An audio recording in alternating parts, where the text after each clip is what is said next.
fucking DeBarge family, that should die under the jail. All being protected by Clive Davis. I wonder why. Jaguar Wright just pulled the curtain back on what 50 Cent cut out of the Diddy documentary. And what she's describing is much darker than anything Netflix showed. According to her, this wasn't just light editing. She says names were removed, footage was left out, and the real story was trimmed down on purpose. Was there anything at all that you were watching this documentary that was new information to you? New? Yes. No. From the history of Puff, him coming up, anything new? No. There was nothing new for me.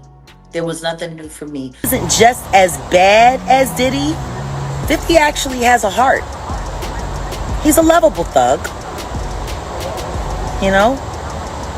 Somebody should ask Soulja Boy how loving he is. He's very loving. All that time they spent together and the way he believed in him. Oh my God.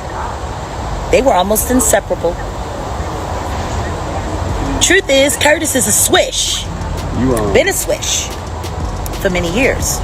Everyone knows it. The reason why I haven't got behind Curtis Jackson is because the only reason he wants them out of the way is so he can take over. If you clicked on this video, it's probably because you heard Jaguar Wright is going all the way in on 50 Cent's Diddy documentary. And honestly, your curiosity makes sense. While everyone else is focused on what made it into Diddy, The Reckoning on Netflix, Jaguar is talking about what never made it to the screen at all. She says the most shocking parts weren't cut because they were weak or boring. They were cut because they were too explosive. The kind of information that could raise serious questions about powerful people. In this video, you're going to hear about a few major things Jaguar claims were completely left out. First, she talks about Clive Davis and why his absence from the documentary stood out and why no one seems willing to speak on him. Next, we'll break down what Jaguar says was missing from the Lil Rod lawsuit coverage, including why Stevie J was never mentioned. And finally, she makes some jaw-dropping claims about Diddy being connected to the Illuminati and spiritual warfare that go far beyond the music industry. And Jaguar has some very interesting theories on why 50 chose to. And now they got an even bigger one named Curtis Jackson. They should check the EPA report since he's been there and the toxic waste he's been allowing to be dumped around the property of Millennium Studios for cheap cash. And I'm not saying allegedly, Curtis. I know what you've been doing. You don't get no about what happens to those people in that town, but I do. I just wonder how you like that man I sent you. Because he really didn't think you was gonna go for him.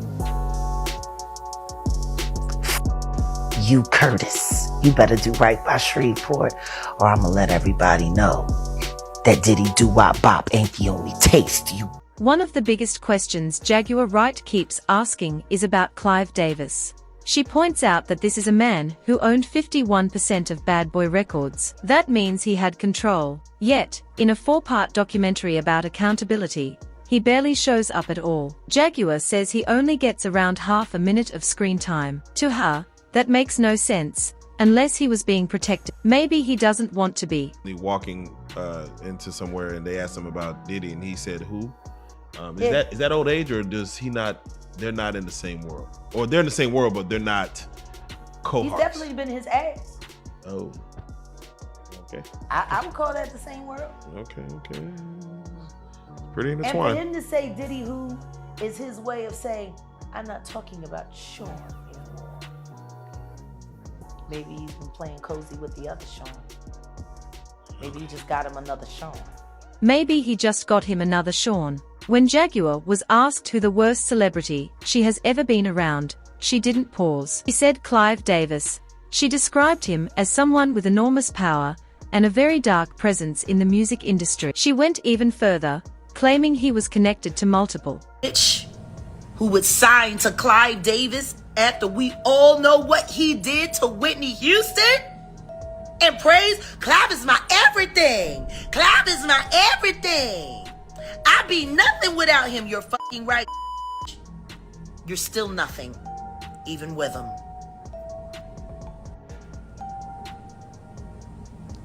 Like, why does nobody want to be honest about this? Why is everybody so hot? Why do we want to believe? Yeah, she sacrificed her family, and I ain't saying allegedly. I'm gonna go talk to that. I've always wanted to talk to him. Now, no one is saying these claims are proven facts, but it does raise a serious question. Why does someone with that much influence barely appear in a documentary that claims to tell the full story? According to Jaguar, the reason is simple. Talking about Clive Davis means talking about the real power behind Bad Boy.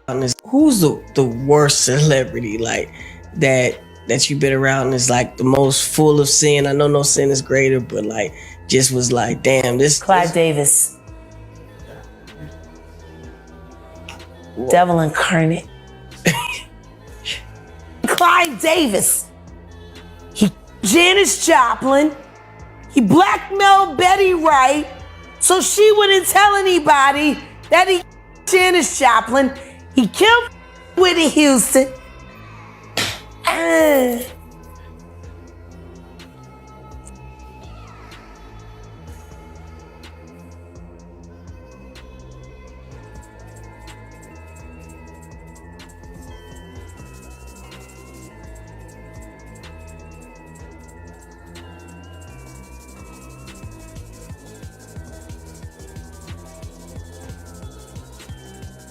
Houston, Jaguar also brings up moments and connections that she says people refuse to talk about. She questions why certain powerful figures were never questioned or even mentioned despite being present during key moments in the industry. To her, these silences are not accidents. He's a whole freak. You think Clive put him on to all? I know. Clive, that's what he do. Queen Clive.